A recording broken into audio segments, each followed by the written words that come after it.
Hello, everyone, and welcome to the Happiness Journey with Dr. Dan podcast, where every journey is worth living. My name is Dr. Dan, and I'm your host for today's episode. I'm a bilingual neurolinguistic programming and cognitive behavior psychotherapist specializing in anger management issues, both court appointed and private, marriage and relationship coaching using the EFT therapy method, dissociative disorders, narcissistic personality disorders, depression, anxiety, dream analysis, and also provide life, business, and retirement coaching support. I provide individual one-on-one sessions in both French or English and also do group settings. If you need any assistance, reach out to DMV Therapy and Coaching Services at 301-325-1550, and our website can be found at lifecoach.drdanamzallag.com. Today, I'm very excited to have for our 10th and last episode of season 25 a very special guest and expert in the science of positive psychology with his happiness equation, Mr. Leighton Campbell. And just like every of my past episode, I will leave it up to the guests to properly introduce themselves, as no one can do a better job. Leighton, the floor is yours. Thank you, Dr. Dan. Like you mentioned, my name is Leighton Campbell. I've authored a book titled Your Happiness Equation. And basically, I help readers find happiness, maintain it, and then also measure it with their own personalized happiness score. And the happiness score is basically 7 questions that anyone can answer. And based off of your responses, there's a numerical value for each response that's put into the equation, and then it kicks out a score on a 0 to 100 point scale. And that's the premise of the book and the direction of the project. Beautiful. Well, Leighton, thank you so much for being here today, and Happy New Year, and Happy New Year to Happy all New Year. out there. And I hope that 2025 will be a very fruitful and abundant new year. So Thank let's get an understanding here, Leighton. I mean, obviously, we know that the science of positive psychology relates to happiness, and happiness is very subjective. So basically, those 7 questions that you ask people, some people who are dealing with, let's say, cancer treatment, their happiness would be, I want to be in remission. I want to be healthy. Those who are dealing with financial struggles, for them, happiness would be, financially being comfortable, and so on and so forth. So those 7 questions that you ask, if you ask them, let's say in the beginning of the year 2025, the answers of those 7 questions will be different than those if you ask the same question in December of 2025. So how does this score relate to their happiness as of today? Well, it's an interesting thing about the score and the whole process is it's not designed and is not intended, and I'm very explicit with this, to measure your level of happiness in any given day or any given moment of time. What it is doing is it is measuring the universal structures in your life that produce happiness. So it's measuring the things that you've built in your life that have a tendency to produce happiness if you've built them and you're maintaining them. You can be going through an extremely difficult time in your life. And if you have the structures that I refer to in the equation, you may not see a noticeable decline or anything in your score. The score is just a number. And I'm very explicit about this in the book as well, too, is like, don't get hung up on the score. The most important thing is to build these structures in your life, to maintain them, and to be aware of how they show up in your life. Okay, interesting. So then run by the listeners for a second here about an example of one question that you ask in your 7 question program. What can people expect when they answer those questions? Is it, as you said, it's not, we cannot be hung up with the score, but as you know, we're so focused on numbers. We're so focused, especially with grades. So I mean, grades were out of like A, B, C, D, and fail. But Mm.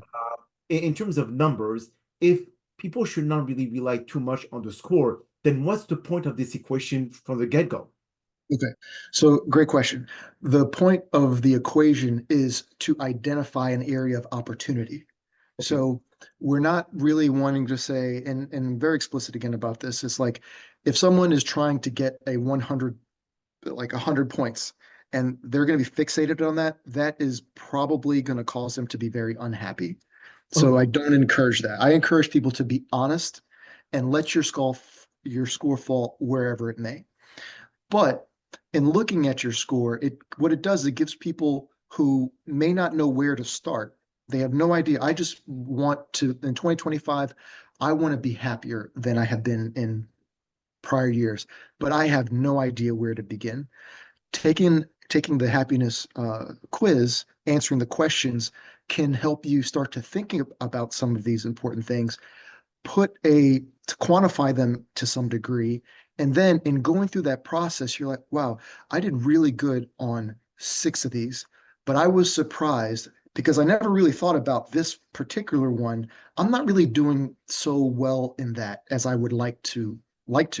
So what the equation does is it helps you identify areas of opportunity by, first of all, thinking about it, trying to put some type of a metric on it, and then identifying where are areas that I can improve upon. So, okay, so the 7 questions, are they 7 facets of life, which is spiritual, emotional, financial, health, love? And I mean, are they specific question in specific areas in someone's life, or how can they quantify per se Sure. that that happiness Sure. if they don't have any guidance or any I would say path that they want to be in? Sure. So everything you mentioned kind of ties into some part of some of the questions, but I can run through the questions. They're really short and you'll get an idea of what they are. The first question is, are your basic human needs being met? The second question is, do you belong to any groups that are meaningful to you and meet regularly? The third one is on an A plus to F scale. Now, I know that everyone who may encounter this content may not be aware of the American school system. So I break it down further within the chart um, from excellent, above average, average, below average, and unsatisfactory. And then within each of those categories, there's high, middle, and a base level. So you can determine if you're an A plus, a B minus. You can do that even if you have no idea of like what the American school system is. So the third question is on an A plus to F scale, how would you rate the value that you bring to the groups that you belong to? So that's the third one. The fourth one, on an A plus to F scale, how would you rate your general gratitude in life? The fifth one is when a meaningful event doesn't go as expected, negative impact on your emotions lasts short, moderate, long term, or long time. The fifth one is, do you believe your life has a purpose? Mhm. That would be the sixth one, I'm sorry. And then the last question is on an A plus to F scale, how would you rate your progress to achieving your purpose in life? And those are the questions. So everything you kind of mentioned probably have somewhere that they kind of closely align with. Okay, so now you said that do not focus too much on the score, but those questions have to be answered in the beginning of the year. Do they have to be answered every quarters? I mean, when do you have to revisit those questions after you first answer them? Is it like on a random basis, or if let's say a big event happened in your life and you acted a certain way, is it when you have to readdress those questions, or is it just random all through the year? Well, I would encourage people to just to get their score, and go through the process so they kind of have an understanding of their baseline, where they are at now. Then I would encourage them, if they see something that maybe they would like to improve on, I would be intentional about finding information to help them improve on that particular area. And then after a period of time, it could be 3 months, it could be 6 months, I would encourage them to retake the quiz and see where they fall at that point. Okay. So that's what I would say.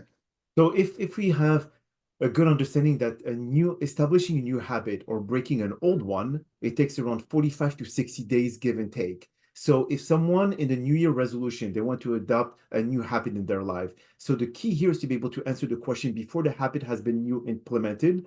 And then after they have changed that habit, is re-asking those same question and figure out exactly if it worked, or do they have to wait a little bit longer before determining if their score has changed. Yeah, I agree with what you just said, in terms of doing it before you make any changes, again, just to get a baseline. And then after you are intentional about trying to make those changes. So I would say, even if you've done nothing, which I encourage people to do something, Of course. but in 3 to 6 months, at some predetermined time point, take your score again, because if you haven't done anything, you should probably fall around where you fell, and you may see that you really haven't improved in an area that you intended to improve on. And that hopefully will encourage you to take action and make attempts to improve in those areas. So that's what I would say to that. So okay, so let's go back into this DeLorean time machine here for a second, Leighton. Go Hmm. back to the past and go to a point where you decided to come up with the happiness equation. What personally happened to you that you decide to quantify happiness? Because again, it's so subjective to many people that for them they don't feel that happiness is a number. Happiness, some of them say it could be a choice, it could be a feeling, it could be a new path that they want to adapt. It has different definition for each and every one of us. So why and how did you feel that happiness can be quantified? So first of all, I would agree that happiness is not a number.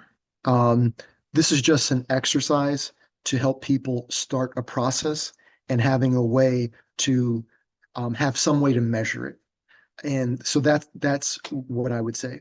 So in coming up with the equation really is a Trojan horse, to be honest with you.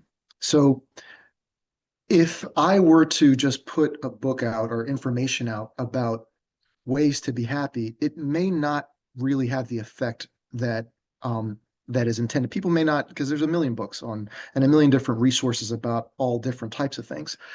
But as you know, people have this natural attraction to, okay, let me measure myself. Let me see where I am. And so what the equation does is it helps me introduce these topics to people who would otherwise want nothing to do with it, would skip over it, and maybe in the process miss something very important that can change their life.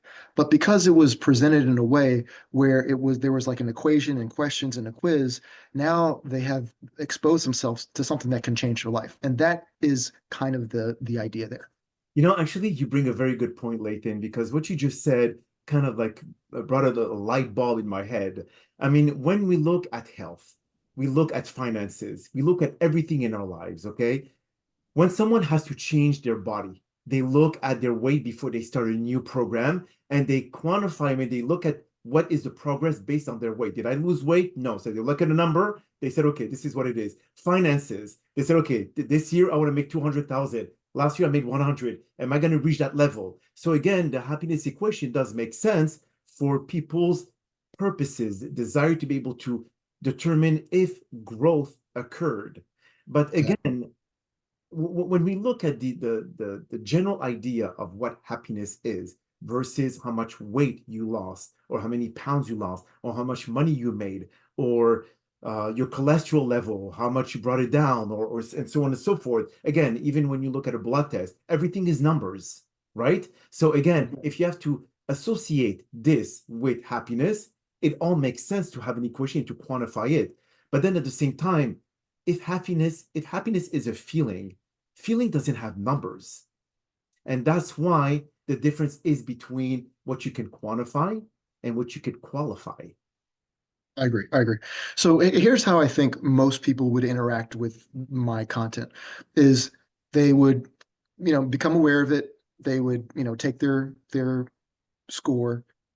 They would identify something in their life that it could improve. They would start working on that thing. They may retest themselves after a period of time, but that one thing that they decided that they're going to improve hopefully will stay with them for the rest of their life. They may never take their quiz again, Mm. but they may never read the book at all. They may read it once, put it down. It almost doesn't matter. But if they, because of coming in contact with information, they realize I should be more intentional about my gratitude and be thankful for the people in my life and my life circumstances. And that's something that they carry with them for the rest of their life. Mission accomplished. If someone is like, you know, I really need to find a group of people to connect with, assuming that they are able to. And from this, they come in contact with this information and they find a group of people that they come in contact with and they make some of their best friends in life. who are with them from now until the end, mission accomplished. Like, so it's not so much about the score, taking your score, like that's kind of the introduction to it. But I hope people will find something really important, find one gem, one nugget, and I hope there are many of them in there. And then they take that for the rest of their life and it changes their life for the better. That's really the goal. I see. Now, in your own personal journey, Lathan, when it comes to happiness, have you, implemented the same principle that you are preaching in the book, and you have been able to tweak things a little bit to be able to kind of get back into the path of finding ultimate happiness? Or can the readers, when they read that book, The Happiness Equation, do you feel that, sometimes along the way, it's just like, now another light bulb came in. When you look at the gym in the month of January, people say, oh, my New Year resolution is to lose weight, go to the gym every single day. They go for the month of January, February, basically it's tumbleweed that you see at the gym. Basically, everyone just deserted. So is it something like that where they all start with a lot of motivation and then after that it weeds off? Well, time will tell, and everyone is an individual. I think for sure there's going to be some people who have all the good intentions in the world. They interact with the content and then they end up either doing nothing or peters off. And I think there's going to be, and I hope, and I'm already seeing, although the book is not out, I've had these really deep conversations with people in my life. And we've also done street interviews with random people. And people have reached out to me and said just the nature of the conversation has changed, that the way that they are approaching certain things in their life. So I do think it's going to be something that can have long lasting impacts, but it's really going to be up to the reader. There is no magic in the world. It's going to be up to the person to put in the work to get the result that they desire. And that I do think that's important because I think a lot of people feel that happiness is something that just happens to you. Like it's like an external thing that's like forced on you. But I think that really should be flipped upside down. I feel that you can create a life of happiness if you're intentional about the things that almost universally produce happiness in people's lives. If you can build those structures in your life and you can maintain them, consciously maintain them, I think you're going to give yourself a really high chance of having a life that's full with happiness. And also everything in the book that, okay, first of all, my score is not 100. So there's that, because you got to be honest with yourself. So there are things in my life, specifically for me, the thing that I am constantly working on and reminding myself of is how quickly I can get over something. And I'm not talking about the biggest things in life, but like the life's little annoyances. Sometimes they stick with me longer than they should. And I am very conscious about that. That one's really hard for me, though. I think in writing the book, the gratitude part, I have noticed a noticeable increase in my level of gratitude just by writing the book, constantly talking about it, and so on. That's something that's definitely stuck with me. Well, based on what you said, Lathan, I can feel that, like you said, even the writer will never be 100% happy. That's a given. And as you write the book, you realize how much you're lacking in that regard. You see, Yeah, like it brings a certain level of clarity, so to speak. But then here's where I could see it to be a very big challenge. Okay. Let's say sure. 30 years or 40 years ago, we didn't have social media. We didn't have all the external triggers or influences that we have on social media. People have a tendency to compare themselves with A, B, C, D, who they see on social media. Oh, why do they have a great life and I don't? Why do this, and I don't have? Why do they have all this money and I'm poor? Why do they have all this health and I'm sick? Why this and why that? So your equation would be ideal in an environment that social media does not exist. But because of it existing, then you're adding new things to the equation or external, I would say, triggers to that equation, which never will put it into balance, like a chemical chemistry equation that you have on both sides of the equal sign. So if we cannot have a balance, then this equation will never work. Yeah, again, there's no magic necessarily to the equation. It's more about bringing awareness to the most important fundamental and I argue universal components of happiness in your life. I do have a part in the book where I talk about our relationship to technology, and I think that part is very important. I don't think we can stop technological advancements, and I don't think we should even want to. Yes, they have wreaked havoc in our society in many ways. They have also conferred many benefits. I mean, we're right now having a conversation that we wouldn't have been able to have. And there's going to be many people across the world that are going to hear this.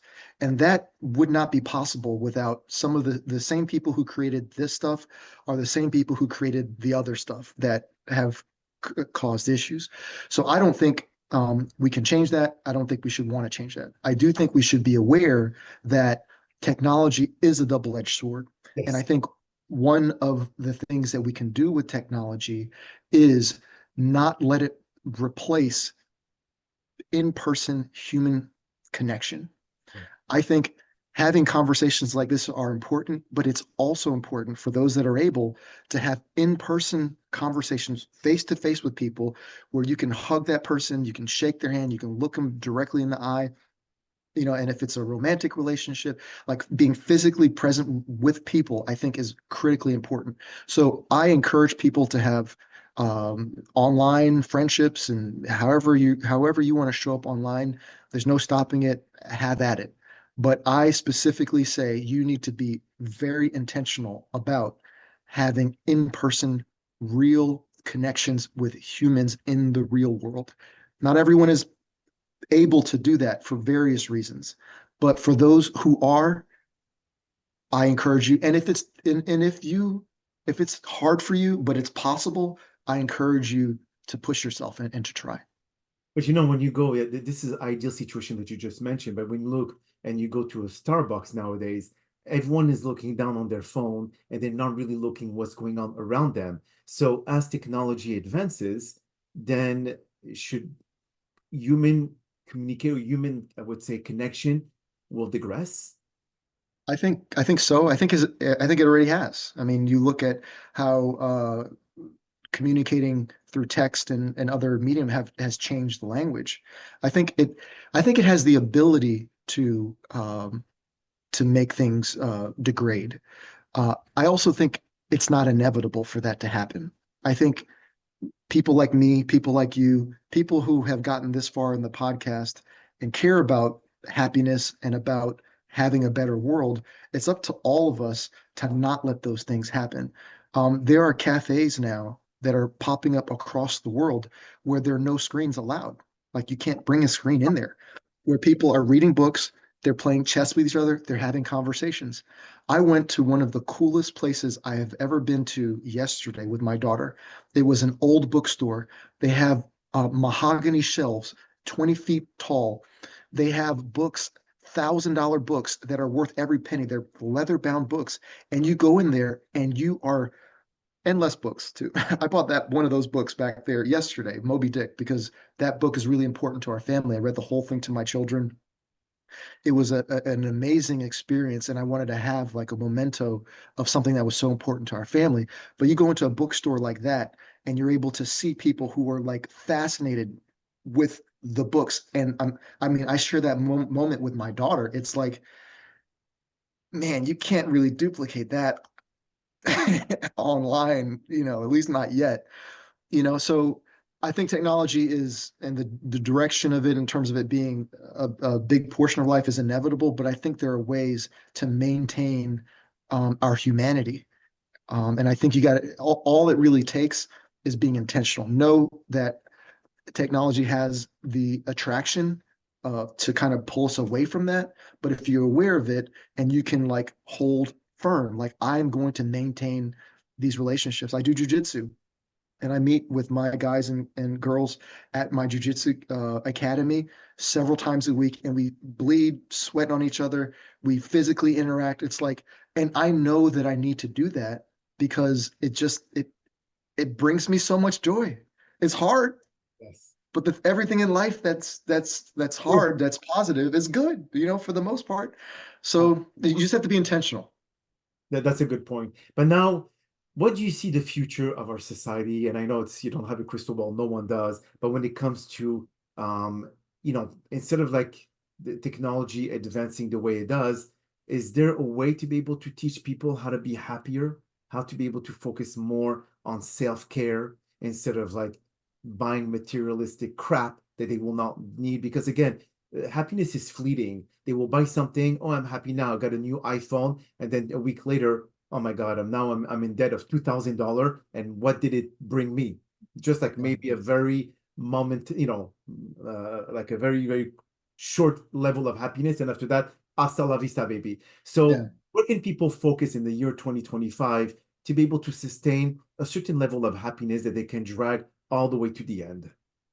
Yeah, so I think first of all, and I start in the book with like how I define happiness, and I separate happiness from the emotion of happiness because the emotion of happiness is going to be potentially momentary. It could be short-lived, and I think it can be problematic to constantly chase the emotion of happiness because you're always going to be, first of all, running towards something. And then that emotion eventually is going to fade, and then you're going to be running to something. You're on a treadmill, basically, and that usually isn't going to work out. So, how I define happiness, um, it's a deep sense of inner peace and satisfaction at the deepest level of yourself, and that's what I'm aiming for. Now, by consciously setting up those things in your life, they have a tendency to produce the emotion of happiness. But I think it's problematic to chase the product as opposed to the structure. If you are intentional about having in-person relationships with people who truly love you and care for you, that's going to potentially produce happiness in your life. If you're conscious about your gratitude or conscious about your purpose in life, these things tend to produce the emotion of happiness. But chasing the emotion without the structure or the work or the effort implied in building that structure, it's really the wrong way to go about things. Okay, so before we conclude the podcast there, Lathan, can you please tell our listeners where can they find the happiness equation? Sure. So you can get your score for free. There's no cost, no obligation. You don't even have to put in your email address. There's no credit card, nothing. You just go to yourhappiness.eq.com. Okay. So that's where you go to get your score. And then if you want to follow along with us on social media, see our street interviews and all the content that we put out, best place to do that is on Instagram. We'd love your follow. It is at your happiness EQ. And what about the book itself? Can they download the book somewhere? So the book is in pre-sale right now. It's available on Amazon. So when you go to either to the website or social media in our bio, you can pre-order the book. Book launches on February 4th. So we're right around the corner. I would encourage anyone who is interested to not necessarily wait till like launch date. If you could pre-order now, there's a lot of metrics and algorithms and so on that helps push it and get it in front of more people, and potentially more people can be helped and so on. Beautiful. Well, Lathan, that is all the time that we have for today's podcast. And I really appreciate you taking the time of your busy schedule to join us. And thank you again for participating and inspiring our many listeners with your incredible knowledge in the science of positive psychology. Now, we hope that you've all enjoyed today's episode. I'm also very excited about the many upcoming guests that we have scheduled for season 26 of the Happiness Journey podcast, just like inspirational stories, just like the one that you listened today. Now, here are some concluding words of wisdom. Happiness isn't a destination. It's a skill we cultivate daily. It begins with gratitude for the present and grows through act of kindness, self-care, and meaningful connection. Life will throw challenges your way, but reframing obstacles as opportunities fuel resilience. True happiness lies in balancing ambition with contentment, chasing dreams while appreciating the now. Surround yourself with positivity, uplifting people, enriching experience, and a mindset that seeks joy. Let's go of comparison and focus on your unique journey. Invest in personal growth, celebrate small victories, and stay curious about life's wonders. Remember, happiness is a choice you make repeatedly, a habit to nurture, and a gift you give to yourself. My name is Dr. Dan Amzallag, and you may all keep pursuing your amazing journey in life.